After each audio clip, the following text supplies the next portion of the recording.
Fala galera, belezura? Vamos continuar falando sobre o Oriente Médio? Oi, tudo bem, compadre? Pois é, no vídeo número 1 nós vimos o início do islamismo. Vamos então continuar o assunto. Nós vimos que isso tudo causou um problema pelo imperialismo, pelo colonialismo inglês, de ocupação massiva nessa região tão importante do planeta. A Inglaterra ocupando essa região e impedindo, já desde o início, o direito do povo muçulmano árabe de se formar como Estado ou ter o direito da autodeterminação dos povos. Nesse sentido, a Inglaterra foi a favor dos judeus já logo no início. Depois a gente viu que com as Nações Unidas você tem uma declaração a favor da solução de 2 estados. A solução de 2 estados não dá certo, porque o povo árabe fica ainda mais louco, porque pela solução dos 2 estados, Israel teria direito a 3/4 de todo o território. Os atos de terrorismo começam a se acirrar muito depois que os árabes não aceitam esse acordo de paz de 2 estados. Mas em 1949 tem um aparente armistício, uma aparente declaração de paz. Mas mesmo assim, dentro desse acordo, desse armistício, mais de 500 mil de árabes foram expulsos da sua região original de ocupação em nome da criação do Estado judeu. Com a criação do armistício de 1949, mais de 500 mil de palestinos foram expulsos das suas casas e das suas regiões originais de ocupação, devido principalmente ao projeto de criação do Estado de Israel, que ficaria então, por enquanto, com apenas 3/4 da região original.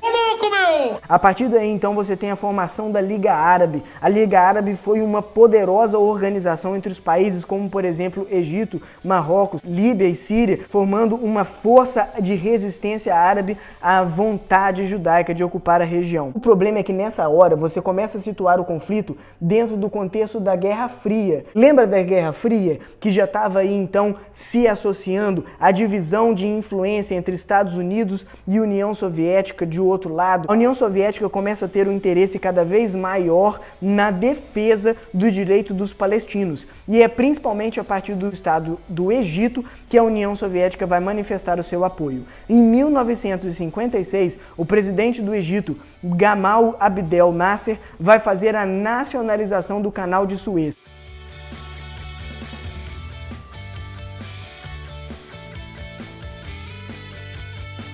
Você já deve ter ouvido falar que o Canal de Suez é muito importante, pois ele liga o Mar Mediterrâneo ao Mar Vermelho e é uma rota comercial e de transporte e logística historicamente importantíssima.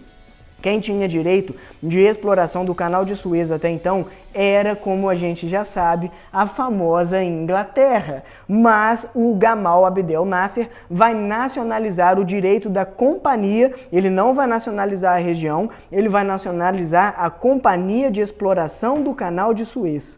Quando o Gamal Abdel Nasser, presidente do Egito, faz isso, ele ganha apoio da URSS. Então aí é muito interessante a partir de agora, porque o conflito se insere na lógica da Guerra Fria. Antes você tinha uma lógica imperialista da Inglaterra ocupando essa região da Palestina e dando direito mais aos judeus do que aos árabes. E depois você teve o navio Êxodo sendo retirado, sendo expulso, e os Estados Unidos do presidente Truman dando todo o apoio aos judeus. Agora você tem o financiamento da URSS à causa palestina. E isso começa a ser chamado de socialismo do tipo árabe.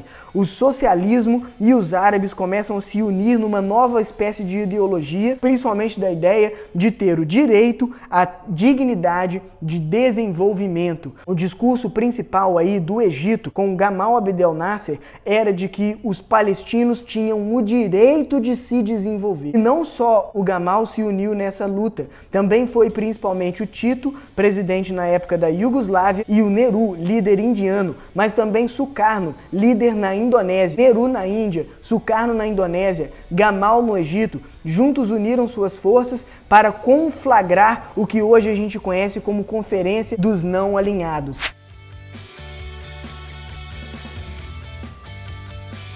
Em 1955, eles fizeram uma conferência para falar que eles não se alinhariam aos blocos, eles não se alinhariam às lógicas de divisão do mundo entre leste e oeste. Eles queriam o direito e a dignidade de se desenvolverem economicamente. Essa era a principal bandeira da Conferência de Bandung de 1955, do chamada Conferência dos Não Alinhados. E Gamal, no Egito, Nehru, na Índia, Sukarno, na Indonésia, Tito, na Iugoslávia, vão se alinhar principalmente ao financiamento e às ideias socialistas, trazendo aí um escopo ideológico novo para a humanidade chamado socialismo do tipo árabe. Um socialismo aliado a essa causa árabe, principalmente territorial e de desenvolvimento econômico. Agora a disputa ficava séria. Agora a coisa ficou séria, hein, professor?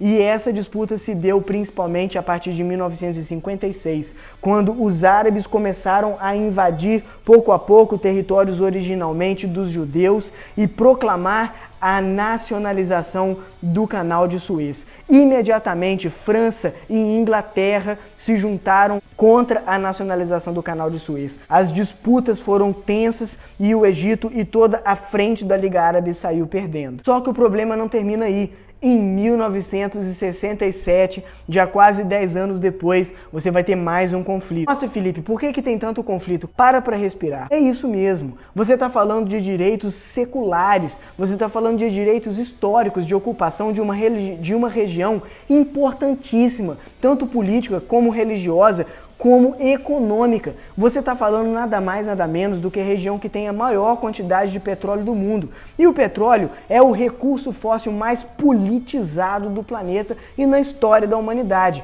Teve um armistício em 1949, porém um armistício que deu direito de 3/4 daquela região aos judeus. E isso enraiveceu ainda mais os árabes, que começaram a organizar a chamada Liga Árabe e organizaram também um braço armado. O braço armado da Liga Árabe ficou conhecido como Al-Fatah, então conhecido como uma organização terrorista. O Al-Fatah foi fundado para ser um braço armado da Liga Árabe e aí realmente a favor de uma causa baseada na destruição do Estado judaico e destruição da causa judaica. O Al-Fatah partiu para a violência, o Al-Fatah revestiu-se do discurso da violência, dizendo então 100% a favor da destruição da causa judaica. Com essa enorme efervescência, Israel estava preocupadíssimo. Bola então um ataque. Israel bola um ataque à Palestina. E foi isso que aconteceu em 1967. Israel aproveitou-se de que os ânimos estavam acirrados, de que os palestinos estavam praticando pequenos atos de terrorismo aqui e ali, pega o fator surpresa e ataca a região originalmente ocupada pelos muçulmanos. Mas isso não fica por aí. Israel atacou a região, o Egito perdeu muita terra. Se até então os judeus ocupavam 3/4 já de toda a região arábica, agora os judeus vão quadriplicar a sua ocupação. É isso mesmo que você está escutando. Após a guerra chamada Guerra dos 6 Dias, em 1967, uma investida de Israel com medo da Liga Árabe, com essa efervescência terrorista do Al-Fatah, Israel ataca em 1967, quadruplicando a sua região. Cara, Israel quadruplicou a sua região de ocupação, você não está entendendo? Israel ocupou a Cisjordânia, as colinas de Golã, o deserto do Sinai, Jerusalém Oriental, que nem deveria ser deles, mas eles ocuparam Jerusalém Oriental, ocuparam pedaços da faixa de Gaza, Cisjordânia, colinas de Golã, deserto do Sinai, Jerusalém Oriental, parte da faixa de Gaza, quadruplicou a região ocupada. Vale lembrar que a região ocupada por Israel é as colinas de Golã. A importância das colinas de Golã é que lá nasce o Rio Jordão e tem um manancial de água único nessa região, que já é uma região de clima mais desértico e árido, e você então tem a água como um recurso quase tão importante ou mais importante que o próprio petróleo. E Israel ocupou essa região. Depois da guerra de 1967, os árabes vão ficar ainda mais enfurecidos. Quer saber o que os árabes vão começar a fazer depois da guerra de 1967?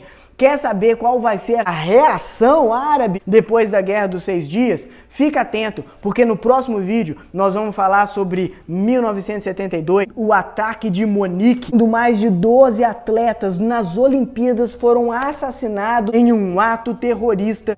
Então fica atento que no próximo vídeo você vai ver 1972, o ataque em Munique nas Olimpíadas de 1972 e em 1973 a famosa guerra de Yom Kippur, o primeiro choque do petróleo. Beijo no coração, espero que você esteja gostando, assinando o nosso canal e acompanhando os nossos vídeos. É nóis!